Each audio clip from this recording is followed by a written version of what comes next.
Man, it comes to a screeching halt, man. It's been a good off season.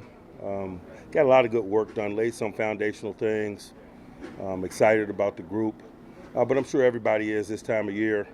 It's good to kind of learn without consequence and teach and get to know one another and standards of expectation. And those are some of the things that we've been focused on.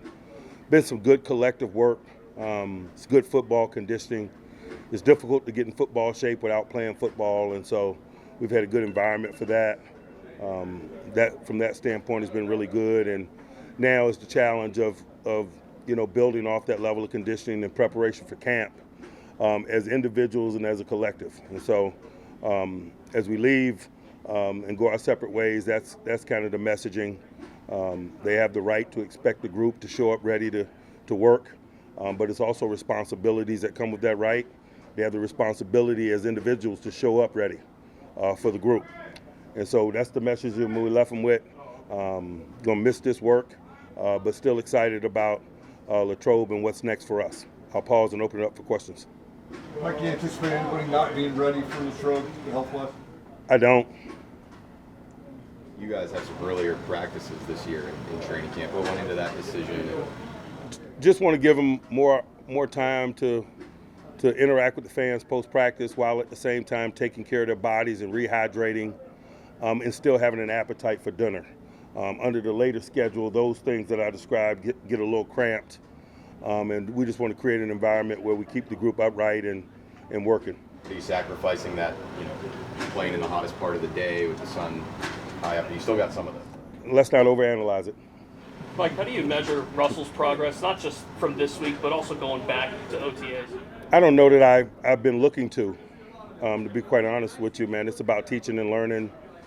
Him getting to know us getting to know him, teammates getting to know one another.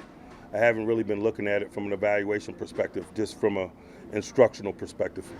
Peyton Wilson, I asked him about the biggest difference he's noticed coming from college to pros so far and how the coaches coach him. He said the biggest thing is up here they don't coach away from deficiency, they coach to strength. Is that a message that you've always hoped to instill in the rookies early, and do you think you have more of that this year with this team where you can do that? Man, there's so much to teach those guys. That's just a component of it.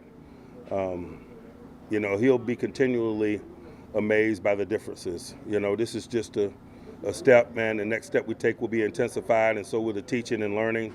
But that's just a component of being a young guy. I love his mindset. He appears to be in the right line of work for sure. What do you tell the rookies who have never gone through this to get into their first training camp? I don't tell them a whole lot, to be quite honest with you. It doesn't matter what I tell them. They're still going to be shocked and surprised at times, and there's going to be a period of adjustment. It's just what comes with it.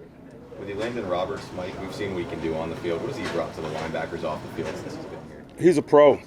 He's smart. He's a good teammate. He loves football. He likes to talk it. He's a good communicator, and it's just good to have those skills, particularly at that position. We have a versatile guy like Queen at the inside linebacker position. Does that allow the other guys in that part of the depth chart to show their strengths because you can use Queen in different ways? You get an opportunity to get a guy like Queen, man. It doesn't matter about the other components of the equation. He's just a good, well-rounded football player, man. And he showed that here in a football-like environment. Can't wait to get him to Latrobe. Anyone? How do you spend the next 6 weeks? Minding my business. All right. Thanks.